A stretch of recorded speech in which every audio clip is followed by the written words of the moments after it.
Miss Jane Ellis Harrison has the following to say on the theme of Western heroic mythology, contrasting it to underlying older mythological forms, which center around the serpent and powerful cosmic forces.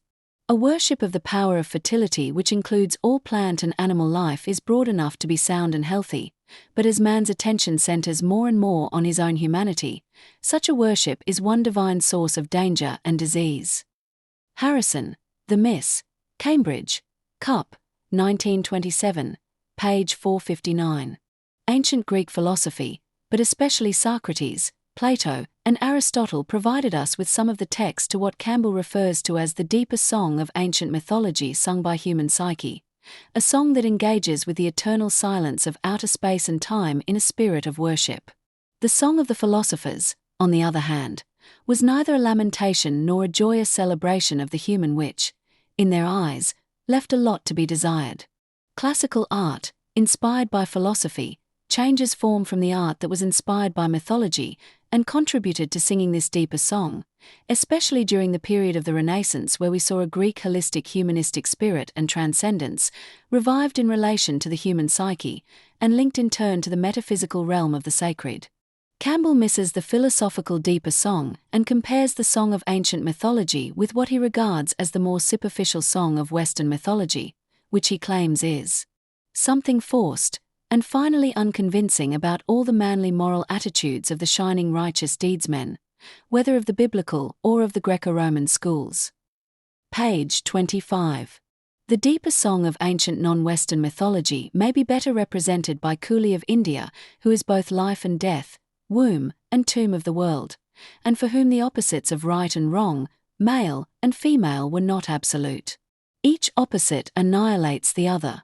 Certainly the Greek pantheon, inspiration for Western balance of mind, at least insofar as the earlier deities were concerned, did not seek a higher halation of opposites, but rather engaged in the more balanced synthesizing behavior of, for example, having gods and goddesses marry each other. This preserved the power of the Mother Earth representatives, rather than expelling them from the pantheon. They were not cursed but regarded as ends in themselves, worthy of similar status, and embraced in friendship. When they were the focus of sacrifices, there was no dark intent lurking, namely, the hope that the transcendental divinity will depart and become Deus absconditus.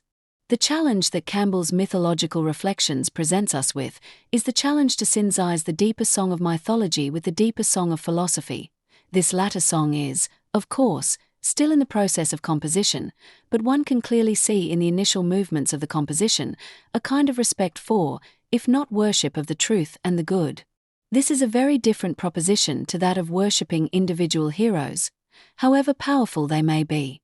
Campbell discusses the Minoan culture which we know contained many goddesses and female cult leaders, and it has therefore been classified as matriarchal in type. There were no walls around the cities and little evidence of weapons. The atmosphere of the culture was gentle with a commodious lifestyle in which social interaction extends broadly across class boundaries.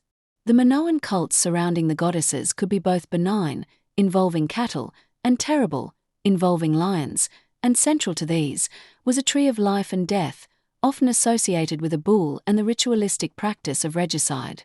We referred earlier to Zeus and the primacy of the heavens over the sea, Poseidon, and the earth, Hades, which is also indexed in the developmental stages of the monument Stonehenge in England.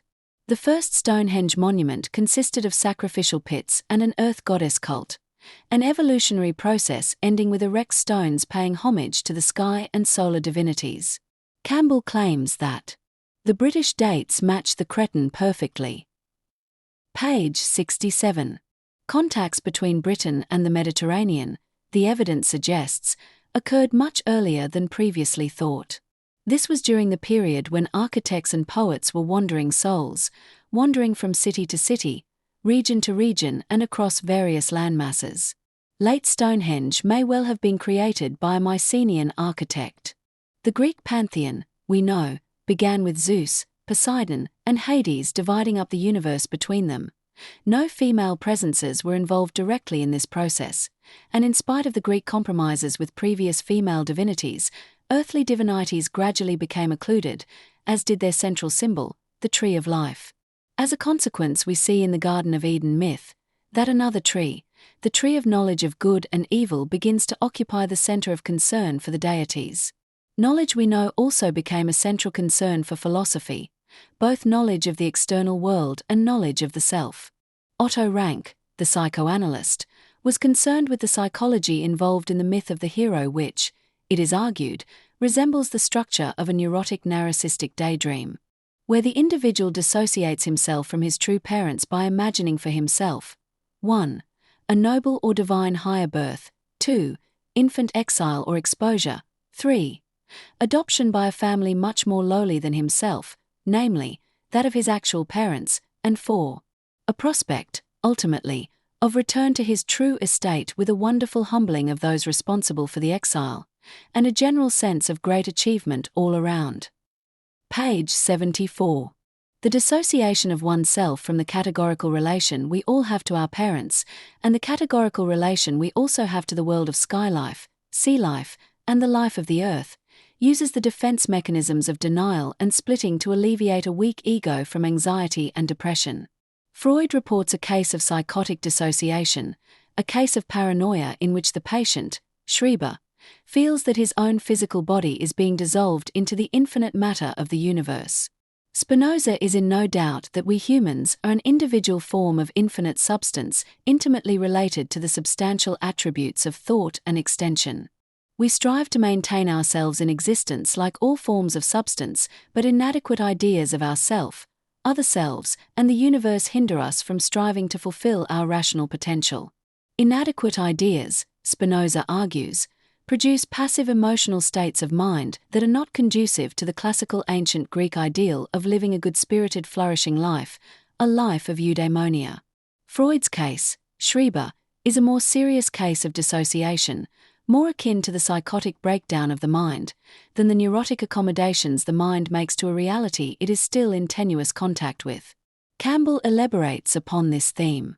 Indeed, it might be asked whether the morbid state of mind is not a function of the legend rather than its cause. For, as it stands, the beyond represents the descent from the cosmological plane to individual reference.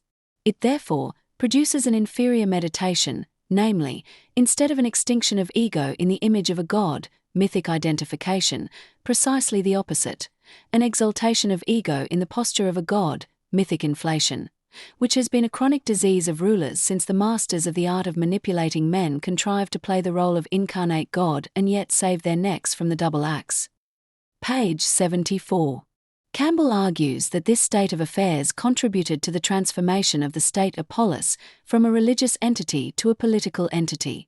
The human attribute of being a tyrant can be seen early on in history in the case of Hammurabi, who likened himself to the sun that illuminates all the land and is charged with the duty of providing both justice and piety for his people.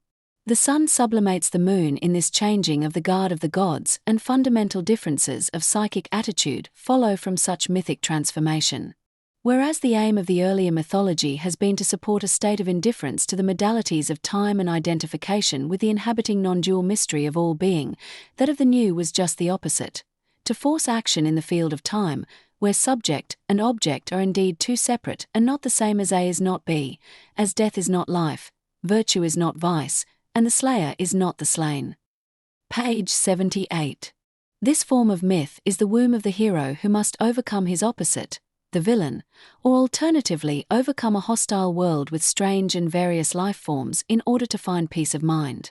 The narrative is, then, structured in accordance with a dialectical logic of thesis and antithesis, which in the best of all worlds produces the synthesis, and names it as a kind of victory, instead of the more psychoanalytically tempered synthesis of a balanced rational adaptation to the hostile forces encountered. In its extreme form, when the image becomes more powerful than the word, images of a man walking on the surface of the moon are far more interesting than our mundane earthly journeys. This image of modern man is an image of an ego that must master the external world, the ID, and the superego, whose Kantian task is to treat every other ego as an end in itself. In the dramatic world of the hero, there is no Greek synthesis of the opposites, which is clearly not heroic enough for our Western kings or gods, whose egos demand mastery, conquest, and victory for the drama to be complete. We can wonder whether such egos are also related to the age of Adam and Eve, who exercised their wills so positively and dramatically in the sacred garden. Such egos clearly no longer belong in the post-Socratic world, which is built on a categorical framework of episteme, dike, archie, and arete, all forms of rationality. In this world, forms and principles constitute and regulate man's relation to his fellow man and the external world. For both Plato and Aristotle, the political sphere was not immune, and it too was constituted and regulated by the form of the good a form that was both good in itself and good in its consequences, situated in a space that allowed the harmonious coexistence of the categorical universal ideas of justice and the realm of the sacred. The biblical creation myth relating to Yahweh was a late-stage patriarchal myth where the heroes were prophets and saviors. The evolutionary development of the forms of creation myth stretched, according to Campbell, over 4 stages. 1. The world born of a goddess without consort. 2. The world born of a goddess fecundated by a consort. 3. The world fashioned from the body of a goddess by a male warrior god. And 4. The world created by the unaided power of a male god alone. Page 86. The Bible is, of course, to the extent that it is prehistorical, a mythological document, but it is also an attempt to structure the time of this later phase of myth historically. Imaginative narrative is thus sublimated by historical narrative, charting the chronology of kings and prophets, as the figure of God successively recedes into the background to become Deus absconditus. The narrative of the life and teachings of the Son of God, Jesus, becomes, then, an important focus and precedes the age of the Holy Ghost to come, in which, on some accounts, the Church no longer needs to take the responsibility for communicating the holy message that the kingdom of heaven is now, here on earth, and inside of everyone who will search for it. The question these two competing forms of account raise is whether both can be categorized as the deeper song, a song sung using the philosophical faculties of sensibility, imagination, understanding, and reason.